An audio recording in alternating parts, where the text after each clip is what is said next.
In 1956, Britain's military involvement in Egypt that had lasted for over 70 years came to a close. It was an involvement that started and ended with a small stretch of water, 120 miles long and about 700 feet wide, the Suez Canal. Without this vital waterway being constructed in the 1860s, there probably would have been no British interest in Egypt at all. Think about that. No British-Sudanese wars, no British advance into Palestine in the First World War, no Rommel and the Africa Corps and the Battle of El Alamein in the Second. All of these military encounters were due to Britain's interest in and control of this small stretch of water. And of course, there'd have been no Suez Crisis in 1956. That was when Egyptian leader Gamal Nasser nationalised the canal, and Britain and France determined to oust him from power and restore their control over the canal itself. In many ways, it was a last throw of the imperial dice by both these two countries. In 7 short days, it looked like they might achieve military success. But Britain's relationship with the United States was strained to breaking point, and she and her French ally were forced into a humiliating climb down. This is the story of the Suez Crisis, 1956. You can get a better understanding of how the British ended up in Egypt in the first place in some of my previous videos, which I've listed in the descriptions below. Here, however, is a very rapid summary. Originally financed by the Egyptian ruler, the Khedive, and the French, the Suez Canal had opened in 1869, and it became a strategic commercial artery, as well as a route for both Britain and France to their Asian empires. The British purchased the Khedive's minority shares in the canal, and for the next 70 plus years, the control of the canal was to be a joint British-French concern. This increasing European control didn't go down with proud Egyptians. As early as the 1880s, an army revolt led by Urabi Pasha sought to take back control. Pro-Urabi riots broke out in the coastal city of Alexandria. Europeans were killed, their properties were looted. In response, the Royal Navy bombarded the city, and then an expeditionary force under General Sir Garnet Wolseley landed and defeated Urabi Pasha at the Battle of Tel el-Kebir in 1882. The British determined not to risk losing this vital communication route ever again. Client Khedive was installed, British troops were stationed in the country, and British officials took over the key government departments along with the control of the police and the army. Nominally, Egypt was still part of the Ottoman Empire, but to all intents and purposes, it was the British who were in control. In the aftermath of the First World War, with growing nationalist unrest in the country, the British declared Egypt independent in 1922. The Khedive, since 1914 called the Sultan, declared himself king. It was an independence of sorts. Britain retained effective control of the joint British-Egyptian colony of Sudan, and more importantly, of the Canal Zone. She also kept her troops stationed in the country and continued to staff the higher echelons of the army and police with her own men. In 1936, the king died and was succeeded by his 16-year-old son, King Farouk. In that same year, the British signed a treaty with Egypt, in which the British agreed to withdraw their forces in the country back to the Canal Zone. That agreement also stated that the forces in the Canal Zone would slowly be reduced to 10,000, and that the British would eventually evacuate the zone in 1956. For the first time since 1882, the Egyptians gained control of their army, replacing the British Commander-in-Chief with an Egyptian national. And likewise, the Egyptians took over their own police force. There were 2 caveats to the treaty. Firstly, in the event of war, Great Britain could position her troops inside Egypt proper to ensure that the Suez Canal was protected. The second was that the Suez Canal would continue to be operated by the Anglo-French Canal Company until 1968. This, together with the British garrison in the Canal Zone, continued to cause resentment amongst Egyptian nationalists. The outbreak of the Second World War saw Britain invoke the clause in the treaty allowing her to station troops throughout the country, which in light of Italian and German attempts to seize the Suez Canal was seen as a strategic necessity. Of course, if there was no canal, the Axis powers probably wouldn't have wasted their time trying to invade Egypt. But there you go. The turning point of the Allied cause in North Africa, the Battle of El Alamein, was fought in Egypt. The end of the war saw British troops withdrawn to the Canal Zone. However, their garrison of 70,000 was way higher than the figures agreed in the 1936 treaty. The dawn of the new decade in 1951 coincided with growing nationalist resentment of the British presence in the Canal Zone. British soldiers started to be killed in terrorist attacks, and the British accused the Egyptian authorities of encouraging and even orchestrating these attacks. In January 1952, events boiled over. Believing that paramilitary police had actually been behind the attacks, the British military finally took action. The 2nd and 3rd Battalions of the Parachute Regiment sealed off the town of Ismailia, and then the 1st Battalion of the Lancashire Fusiliers stormed the police barracks, killing 40 members of the police force in the process. Egyptian public opinion was outraged. Riots broke out in Cairo, with European, principally British, properties attacked and British nationals set upon and killed by mobs. Shortly afterwards, in July 1952, King Farouk was overthrown in an army coup. By 1954, the charismatic Colonel Gamal Nasser had taken power. Initially, considering what was to come, relations between Nasser and the British were, whilst not best of friends, at least tolerable. From the British point of view, any government that replaced the corrupt King Farouk was worth talking to. Nasser conducted negotiations with the British, and the British agreed to vacate the Canal Zone by June 1956. Tensions between British troops and Egyptian nationalists thawed. Indeed, Nasser announced that the agreement established a new positive relationship between the two nations. It wasn't to last. Nasser now embarked upon an ambitious plan to modernise Egypt. The key to his plans was to construct a huge dam on the Nile at Aswan.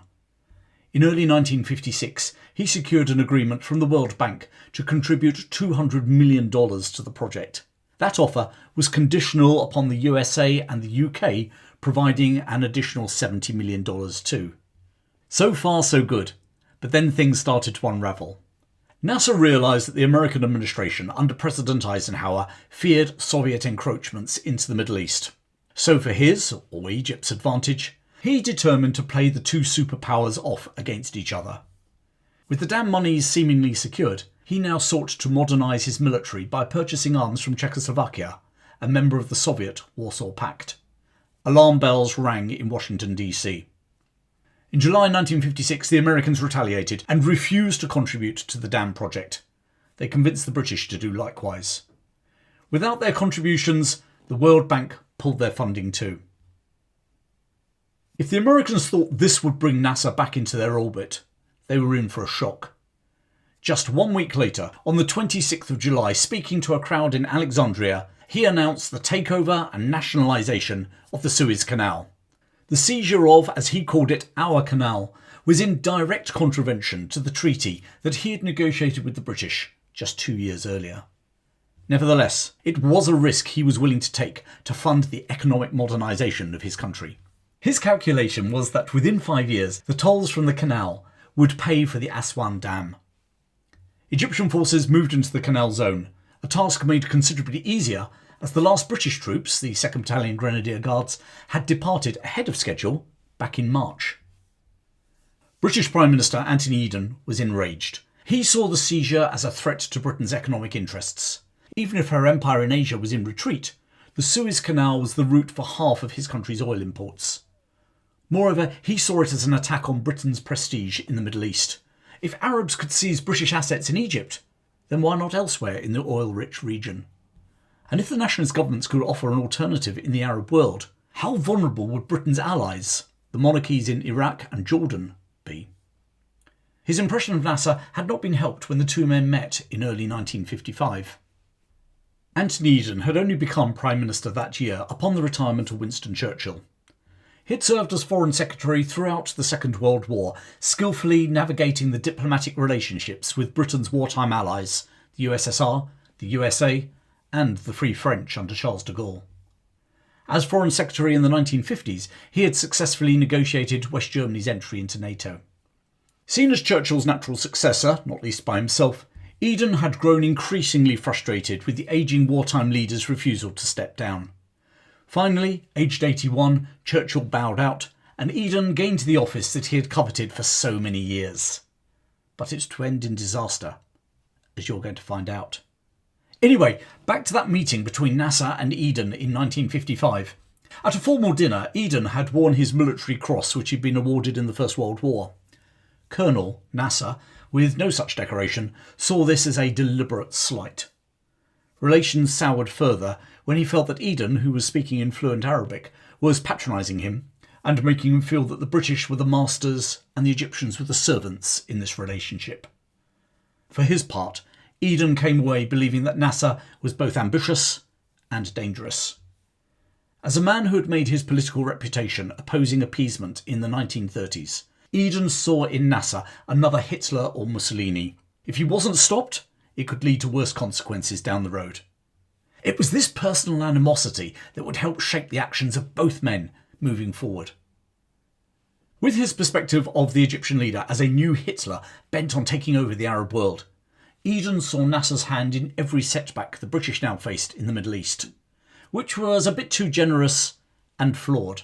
Whilst Nasser certainly encouraged anti-British actions, he was merely riding on the back of the natural forces of nationalism, rather than initiating events themselves.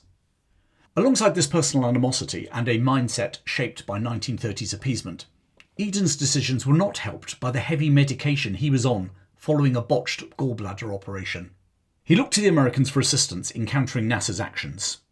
Eisenhower was heading into an election year and wanted to avoid any armed conflict that could damage his chances of re-election. He told the British to hold tight. Eden, with that appeasement mindset, felt that holding tight was simply storing up greater problems down the road, so he looked elsewhere for assistance. And he found two willing allies. Firstly, the French. Don't forget, the French owned the majority of shares in the Suez Canal Company. The company's HQ was in France, and their shares were traded on the Paris Stock Exchange. They certainly had an axe to grind. Their Prime Minister, Guy Mollet, had an additional axe to grind with Nasser. For the previous few years, the French had been facing an increasingly bitter armed struggle with nationalists in their colony of Algeria. Further along the North African coast, Nasser's Egyptian radio had been vocal in its encouragement of that rising, and indeed was accused of supplying arms to the rebels. Mollet felt that the removal of Nasser would neuter the rebels in Algeria. The British and French agreed that Nasser needed to be removed, and the canal restored to its rightful owners, the British and French. They decided decisive action was needed, and so they concocted a plan. Before I go on, if you're enjoying my work, then please consider becoming a patron. There'll be a link at the end, there's also one below. Anyway, back to the story. The key aim for the leadership in both Britain and France was to topple Nasser and reassert their control over the Suez Canal. And to do that, they would need to launch a military operation against Egypt. This military action was codenamed Operation Musketeer. It would involve 80,000 British and French military personnel. 3 Royal Navy aircraft carriers, Her Majesty's ships Eagle, Bulwark and Albion, would provide air support, whilst another 2, HMS Theseus and HMS Ocean, would move troops ashore using Westland Whirlwind helicopters. It's the first time this tactic had ever been used in an invasion. The original plan was to land at Alexandria. The commander of the British-French ground forces, Lieutenant General Sir Hugh Stockwell, planned to then use tanks to drive towards Cairo, engage the Egyptian military in a decisive battle before capturing the capital, turfing out Nasser, and then securing the canal. However, a lack of landing craft resulted in the Supreme Commander, General Sir Charles Keighley, totally changing the plan. The landings would now take place to the east at Port Said, at the north end of the Suez Canal. The British and French would then storm south, seizing the canal itself. There would be no advance on Cairo. Nevertheless, Paris and London hoped that even the limited success of this attack would topple Nasser. How likely it was that Nasser would be toppled and quite who would replace him was not discussed. Ring any bells with Iraq? There was one tiny problem with Operation Musketeer: legitimacy. Yes, Nasser had nationalised the Suez Canal, but did that actually warrant an invasion? After all, the canal was supposed to pass into Egyptian control in 1968 anyway.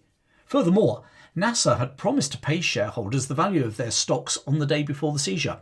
So, an invasion, even a limited one, was starting to look a little bit like using a sledgehammer to crack a nut. A sledgehammer that would be hard for the international community to accept.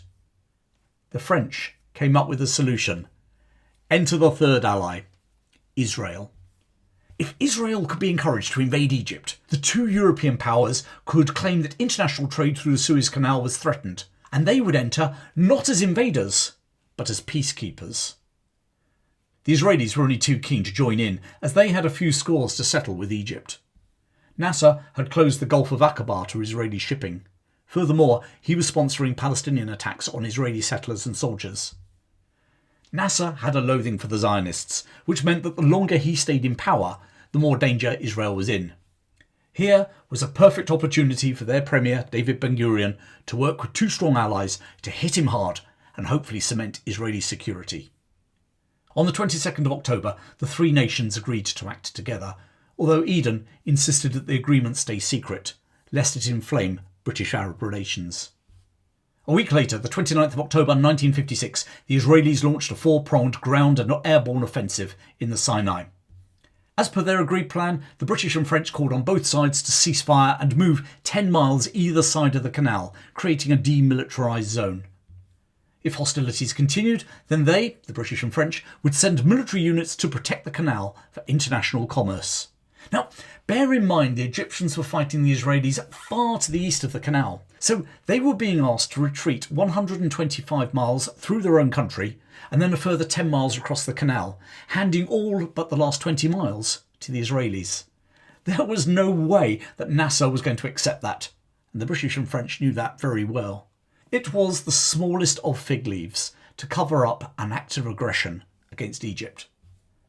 To nobody's surprise, the Egyptians rejected the proposal and deliberately blocked the canal with sunken ships. At 3 p.m. on the 31st of October 1956, General Keatley ordered RAF Electric Canberra and Vickers Valiant bombers to attack Egyptian airfields. Within 36 hours, most of Egypt's air force had been destroyed. With complete air superiority, the RAF pummeled military positions in the north of the country with impunity. They were joined by Sea Venom bombers from the Fleet Air On, operating from the aircraft carriers. And finally, on the 5th of November, the land operation began. At 5:15 a.m, 3 para were dropped over El Gamil airfield. Within 30 minutes, they had secured the airfield and had begun to advance into the western outskirts of Port Said. Meeting strong Egyptian resistance, not least from some very accurate snipers, running low on ammunition and without any armoured support, they withdrew and waited for the following day. Meanwhile, to the south of the city, French colonial parachutists had also landed and were now advancing north. In the early hours of the following morning, the 6th of November, 40 and 42 commandos of the Royal Marines conducted an amphibious landing on the coast to the north of Port Said. They were accompanied by the 6th Royal Tank Regiment. As the morning wore on, they were joined by 45 Commando, who were helicoptered in from HMS Theseus. They met heavy resistance from the Egyptians, who were making effective use of strongpoints and snipers. In particular, their entrenched position at Navy House was holding up the British advance. Finally, using airstrikes, the position was overrun and the British, assisted by their tanks, punched their way through the town. By midday, they joined up with the French colonial paras advancing from the south. Now, an armoured column, including members of the parachute regiment, raced south on the road towards Suez, less than 80 miles away at the other end of the canal. The military operation to secure the canal was within their grasp. But whilst the wheels of the armoured vehicles were racing down the Suez Canal, the wheels were falling off the diplomatic initiative. The British-French action had caused a diplomatic explosion. Their small fig leaf of legitimacy, arriving as peacemakers, fooled no one. The UN General Assembly passed a motion calling for a ceasefire. Only Australia and New Zealand sided with Britain. The leader of the Soviet Union, Nikita Khrushchev, threatened to send missiles against London and Paris. His stance was hardly surprising. We were in the height of the Cold War, and France and Britain were members of NATO. Moreover, if he acted as a friend to Egypt, maybe he could draw Nasser into his orbit, just as Eisenhower feared. And finally, the day before the UN General Assembly motion, he had sent his own troops into Hungary to put down a nationalist anti-communist rising. His threats to bomb the capitals of the UK and France neatly deflected attention from what his troops were up to in Budapest, the capital of Hungary. However, it was the American response that caught Eden by surprise. President Eisenhower felt he'd been deliberately kept out of the loop, which he had. The whole American position of trying to make the Middle East an anti-communist bloc was in danger of being undermined by two former imperial powers unilaterally throwing the weight around and working in cahoots with the Israelis just for good measure. In an almost unprecedented move, the USA joined the USSR in voting against the United Kingdom and France at that General Assembly meeting. The British and French, not to mention the Israelis, were out on their own. The Americans tightened the screw, threatening to sell their sterling bonds. The pound plummeted, and economic panic spread through Britain. Arab countries now placed an embargo on oil supplies to Britain and France. The British turned to the Americans for oil, but Eisenhower refused to supply it on credit. The US then pressurised the International Monetary Fund to deny any financial assistance to the British and French unless they agreed to a ceasefire by midnight on the 6th of November. The threat of Soviet missiles, economic meltdown, international isolation and a highly dubious intervention in Egypt split British public opinion. 30,000 people demonstrated in Trafalgar Square against military action. It was, at the time, the largest demonstration in the capital since before the Second World War. The opposition Labour Party now turned on the government. Eden's own party was divided between those who wanted the British lion to roar, the so-called Suez Group, and those who were sceptical as to the strategy and where on earth it would lead. Military success in Egypt paled into insignificance on the world stage. Britain was going to gain a canal and fall off an economic cliff. Prime Minister Eden bowed to the inevitable. He ordered a ceasefire to begin at midnight on the 6th of November. Just before midnight, 2 Para and 6 Royal Tank Regiment, along with the French contingent, captured El Cap, a quarter of the way down the Suez Canal. They'd go no further. An hour later, they were ordered to halt. The British-French military operation in Egypt, what we now call the Suez Crisis, had ended. Allied troops, who felt they were winning, were left feeling baffled, angry, betrayed. The whole event was a humiliation for Britain. Eden's predecessor, Winston Churchill, reflected the mood of many when he said, "I'm not sure I should have dared start, but I am sure I should not have dared stop." A UN peacekeeping force was dispatched, and by Christmas, the last British troops had left Egypt. The British lost 22 men killed and 96 wounded. 8 of those deaths were after the ceasefire had been declared, but before the British evacuation. The French had lost even fewer men, 10 killed and 33 injured. The Israeli casualties numbered nearly 1,000, whilst the Egyptian military lost somewhere between 6,500 and 8,000 killed and wounded, records vary, and thousands more made prisoner. Over 1,000 civilians were also killed. The very reasons that Prime Minister Eden and French Premier Mollet had used to justify the Suez intervention rebounded on them. Far from removing Nasser from power, he was still there, and his stock had risen sky high, not just in Egypt, but across the Arab world.